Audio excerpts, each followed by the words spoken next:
Hey guys, welcome back to my YouTube channel Study and Shine with Sachin, your best platform for knowledge. Hey guys, तो आज हम पढ़ेंगे area related to circles part 3। ठीक है, हम बात कर चुके हैं सर्कल से रिलेटेड एरियाज़ और अलग अलग पैरामीटर्स के बारे में, और हम उनसे रिलेटेड कुछ एग्जांपल्स करेंगे जो अलग अलग प्रॉब्लम्स हमें देखने को मिलती हैं। हम बात कर चुके हैं सेक्टर के बारे में, हम बात कर चुके हैं सेगमेंट के बारे में, हम बात कर चुके हैं आर्क के बारे में। ठीक है, तो इन सब की हेल्प से हमारे पास कुछ अलग अलग सिचुएशंस में क्वेश्चंस पूछे जाते हैं जिनका हमें यूज़ करना है, और हम एग्जांपल सॉल्व करेंगे। ठीक है, एक एग्जांपल है कि एक हॉर्स है जिसको स्क्वायर फील्ड के अंदर छोड़ दिया गया है। एक स्क्वायर फील्ड है, स्क्वायर शेप में, और उसके एक किनारे पे उसका पैग लगा हुआ है। ठीक है, पैग मीन्स जहाँ पे घोड़े को बांधा गया है। ठीक है, किसी एक कॉर्नर पे उसे बांध दिया गया है इस तरीके से कि जो हमारे पास स्क्वायर की साइड है, स्क्वायर फील्ड की साइड है, वो कितनी है? वो हमारे पास 15 मीटर। ठीक है, और जो घोड़े का हमारा रोप है जिससे उसे बांधा गया है, वो 5 मीटर लंबा एक रोप है। कितना? 5 मीटर लंबा एक रोप है। अब जो घोड़ा है उस रस्सी से बंधा हुआ है, तो वो एक लिमिटेड एरिया में ही ग्रेज कर सकता है, मतलब घास चर सकता है। तो सीधी सी बात है, वो जो एरिया कवर कर सकता है वो एक सर्कुलर पार्ट में ही कर सकता है, क्योंकि ये हर बार इक्वी डिस्टेंट है। जिसका मतलब ये लेंथ कितनी है? 5 मीटर, और ये भी कितनी है? 5 मीटर। तो एरिया जो ग्रेज कर सकता है हॉर्स, वो हमारा ये वाला एरिया है जो मैंने शेड कर रखा है। हमें इस क्वेश्चन में दो पार्ट निकालने हैं टू फाइंड। दो अलग अलग चीज़ें निकालनी है। सबसे पहला तो area that can be grazed, जितना घास चरी जा सकती है, जितने एरिया पे घास चरी जा सकती है उतना एरिया निकालना है। और दूसरा हमें निकालना है increase in area, in grazing area, if length of rope is 10 metres. अगर 5 मीटर ना हो करके और जो रोप की लेंथ है वो कितनी हो? 10 मीटर हो, तो ग्रेजिंग एरिया में कितना इंक्रीज़ हो जाएगा? किसी चीज़ में इंक्रीज़ कितना है वो तो तभी पता चलेगा जब हमारे पास हमें पता हो दोनों क्वांटिटीज़ कितनी है। तो सबसे पहले हम निकालेंगे इसका ग्रेजिंग एरिया कितना है। अगर हम बात करें ग्रेजिंग एरिया की, तो ग्रेजिंग एरिया हमें सेक्टर जैसा दिखाई देता है। या हम बात कर सकते हैं कि एक सर्कल का क्वाड्रेंट है ये, जो भी क्वाड्रेंट, ये भी जो भी सर्कल बनता उसका क्या है? 1/4 हिस्सा हमारे पास दिखाई दे रहा है हमें। जो सर्कल का रेडियस कितना है? 5 मीटर। तो हम बात करें ग्रेजिंग एरिया की। ग्रेजिंग एरिया वो हमारे पास कितना है? वो हमारे पास है क्वाड्रेंट। क्वाड्रेंट ऑफ फील्ड मतलब circle. Quadrant of circle, quadrant of circle हमारे पास एरिया ऑफ सर्कल अपॉन में 4, कि किसी भी चीज़ का क्वाड्रेंट क्या होता है? 1/4। तो हो जाएगा पाई आर स्क्वायर अपॉन में 4। अगर हम सॉल्व करें इस चीज़ को तो आ जाएगा हमारे पास 22/7 इंटू में आर इज़ 5 मीटर्स अपॉन में 4। थोड़ा सा सॉल्व कर लेते हैं। 25 इंटू 11 अपॉन में 14, दैट इज़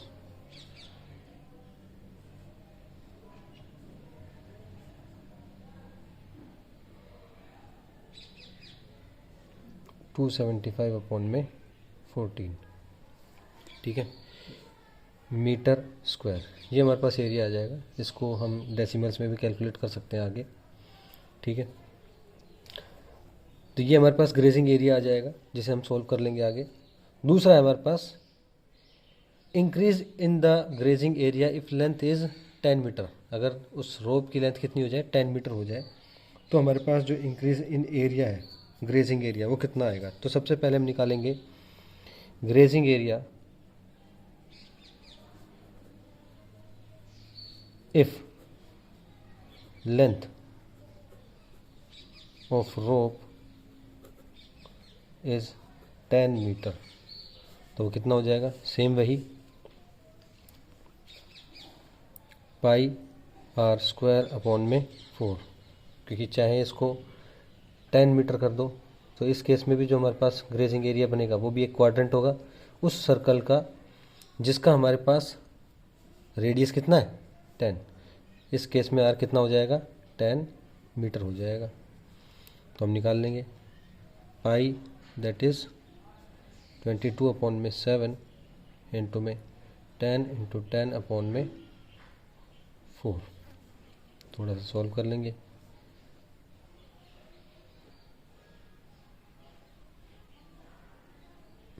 तो हमारे पास आ जाएगा 11 इंटू 5 इंटू 10 अपॉन में 7, दैट इज़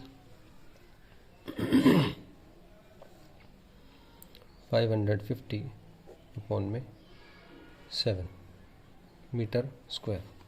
अब जो भी वैल्यू है हमारे पास, ये हमारे पास एरिया है, ग्रेजिंग एरिया, जब हमारे पास रोप की लेंथ कितनी होगी, 10 मीटर होगी। तो हमें निकालना है increase in area, increase in grazing area. Increase in grazing area क्या हो जाएगा, original means that is larger area minus smaller area. किसी भी चीज़ में इंक्रीज हो, डिक्रीज हो या डिफरेंस निकालना हो तो हमेशा हम क्या करते हैं, बड़ी क्वांटिटी में से छोटी क्वांटिटी माइनस कर देते हैं। वो आ जाएगा 550 अपॉन में 7 माइनस 275 अपॉन में 14।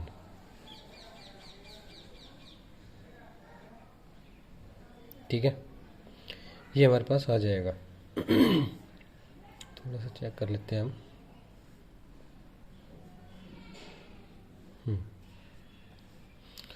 एलसीएम लें तो वो आ जाएगा 14 और इसको सोल्व कर लेंगे तो ये आ जाएगा 1100 माइनस 275 और सोल्व कर लेंगे हम तो आ जाएगा 5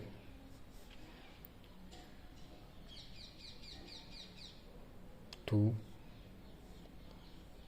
और 825 अपॉन में 14 मीटर स्क्वायर। ये हमारे पास वैल्यूज़ आ जाएंगी। तो इतना मेरे पास ग्रेजिंग एरिया क्या हो जाएगा, इंक्रीज़ हो जाएगा अगर मैं 5 मीटर से और 10 मीटर में इंक्रीज़ कर देता हूँ। और यही है वो इंक्रीज्ड एरिया जो मैंने ब्लू से शेड कर रखा है। ठीक है, तो इस तरीके से कैलकुलेट कर लेंगे हम। नेक्स्ट क्वेश्चन है हमारे पास, जिसमें हमें दिया गया है कि एक अम्ब्रेला है। एक अम्ब्रेला को अगर फ्लैट कर दिया जाए तो हम जानते हैं वो इसी तरीके से सर्कल बन जाएगा। और उस अम्ब्रेला को जो है इस तरीके से डिज़ाइन कर रखा है कि उसके ऊपर हमें ये डिज़ाइन देखने को मिलता है। मीन्स 8 एक जैसी साइज़ के हमें ट्रायंगल्स देखने को मिलते हैं और ये डिज़ाइन बना हुआ है अम्ब्रेला के ऊपर। ठीक है, इसमें से ये मानते हुए कि अम्ब्रेला फ्लैट है और उसका रेडियस 45 सेंटीमीटर है। कितना, 45 सेंटीमीटर है। हमें किसी भी दो स्ट्राइप्स के बीच का एरिया कैलकुलेट करना है। कितना कैलकुलेट करना है, दो कॉन्सिक्यूटिव रिब्स के बीच का एरिया हमें कैलकुलेट करना है। तो हमें गिवन क्या है, गिवन है हमारे पास रेडियस वो कितना हो जाएगा 45 सेंटीमीटर गिवन है हमें। टू फाइंड, हमें निकालना क्या है, एरिया बिटवीन टू रिब्स, किन्हीं भी दो रिब्स के बीच में, ये जो है इसकी रिब्स है, 8 रिब्स है टोटल, उनमें से किसी भी दो रिब्स के बीच का एरिया निकालना है। तो अगर आप ध्यान से देखो तो वो रिब्स के बीच का जो एरिया है वो एक सेक्टर की तरह दिखाई देता है, किसकी तरह, एक सेक्टर की तरह एरिया दिखाई देता है। तो इस एक्चुअली हमें निकालना क्या, इनडायरेक्टली पूछा ये है कि इस सेक्टर का एरिया निकाल दो। अब इस सेक्टर का एरिया निकालने के लिए अगर मैं बात करूँ तो मुझे क्या पता होना चाहिए, थीटा पता होना चाहिए। अब ये थीटा कैसे निकले, अगर तुम देखो तो एंगल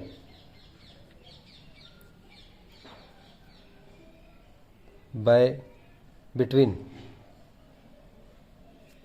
8 रिब्स वो कितना है 360 डिग्री। इसका मतलब जो 8 डिविजन्स हैं उनका एरिया कितना है टोटल 360 डिग्री।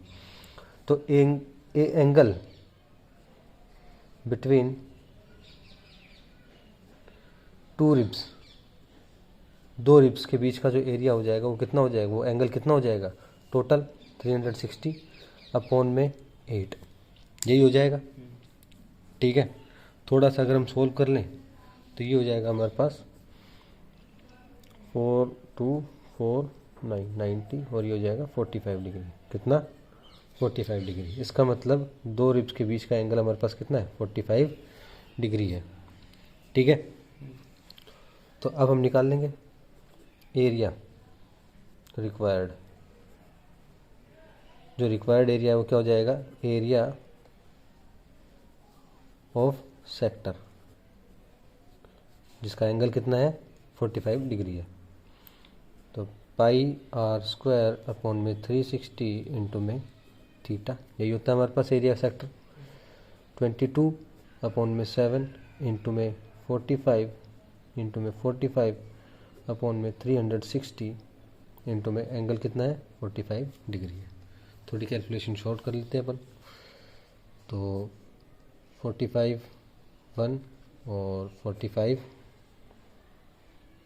इंटू 948, ठीक है, सेम 4 11, थोड़ा सा सॉल्व कर लेंगे हम।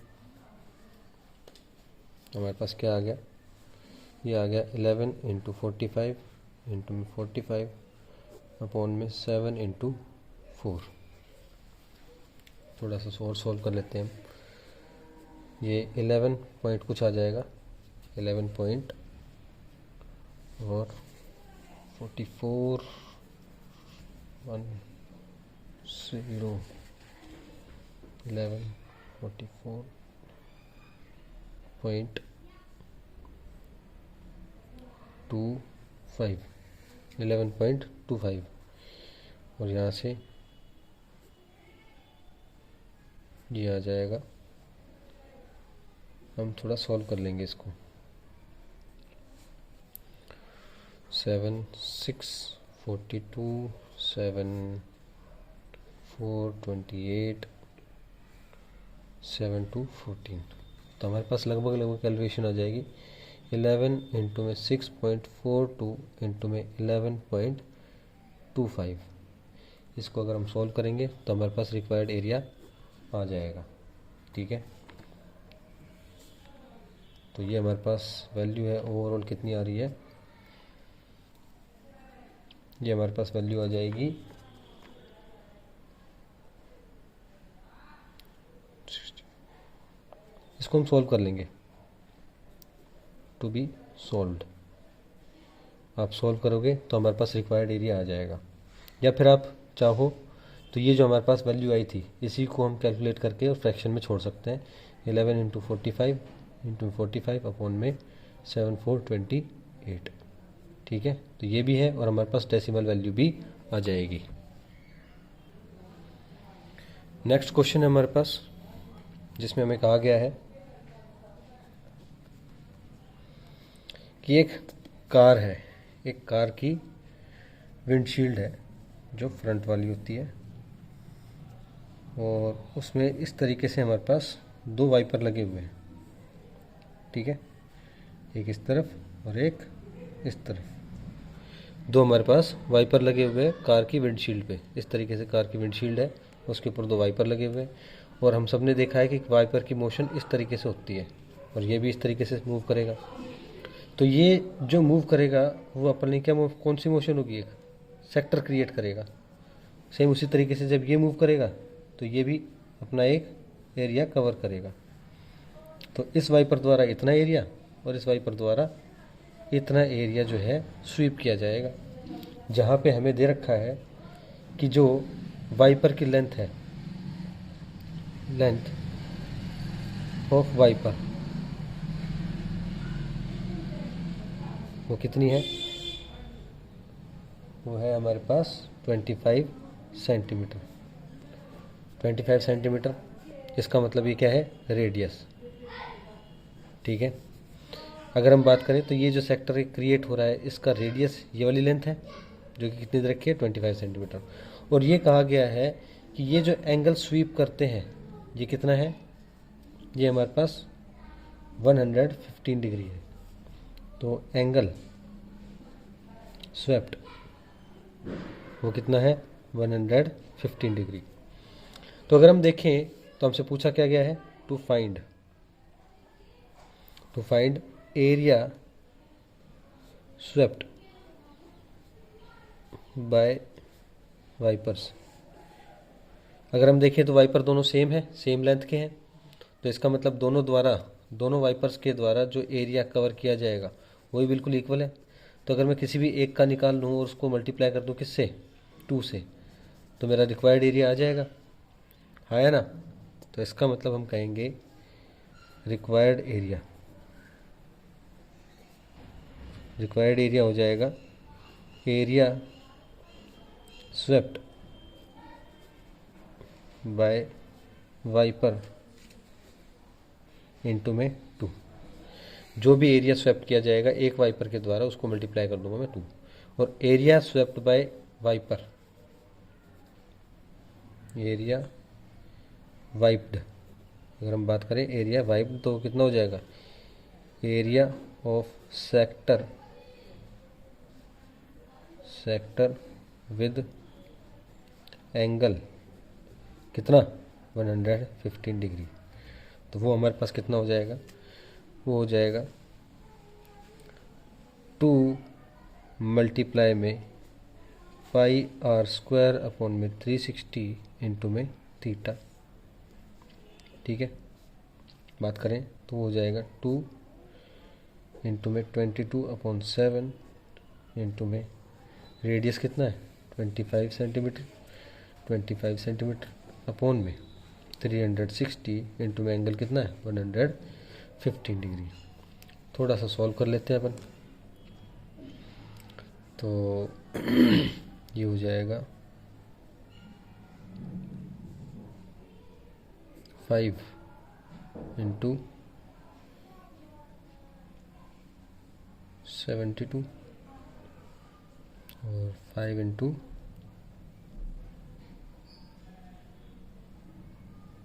23। उसके अलावा बात करें तो ये 36 यहाँ से कैंसिल आउट हो जाएगा और ये हो जाएगा 18, तो ये हो जाएगा 11।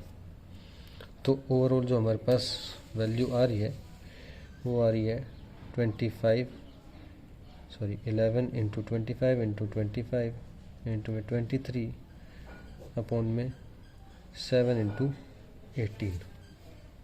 तो अगर हम इसकी बात करें तो ये आ जाएगा 11 इंटू में 625 इंटू 23 अपॉन में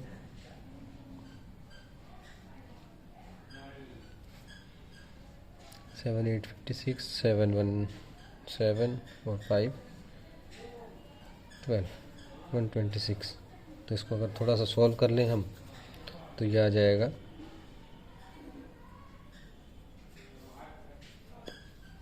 हमारे पास 625 इंटू में 352 अपॉन में 126।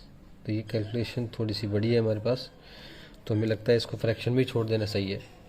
तो हमारे पास वैल्यू आ जाएगी, जो भी आपके पास एरिया आएगा, यही है हमारे पास total area that is swept by the wipers.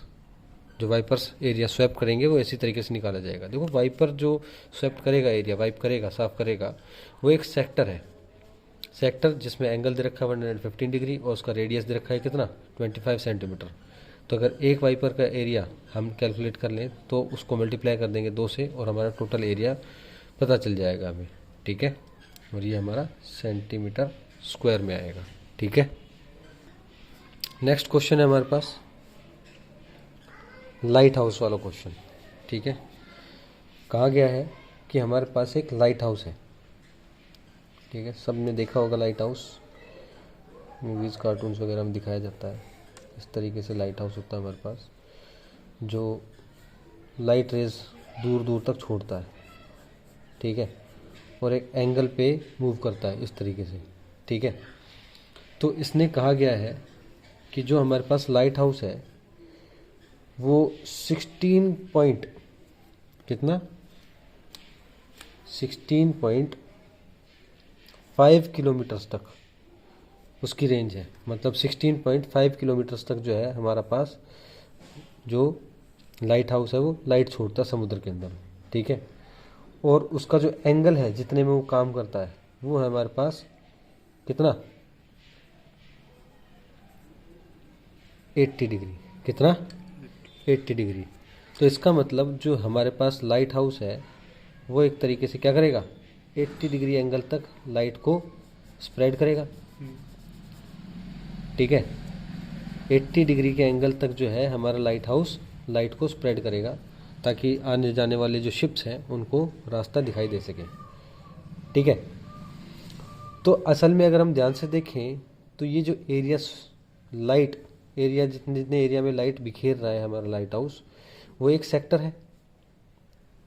क्या है वो एक सेक्टर है, और सेक्टर जिसका एंगल क्या है थीटा 80 डिग्री है और रेडियस कितना है 16.5 किलोमीटर। तो हमें टू फाइंड करना क्या है द एरिया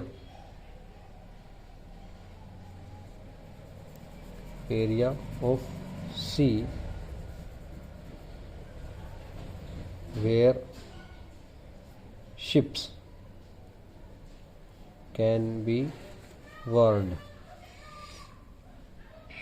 वो एरिया बताना है जहाँ तक आने जाने वाले शिप्स जो है चेतावनी को महसूस कर सकें, ठीक है, या उन्हें एक तरीके से वार्निंग दी जा सके, ठीक है।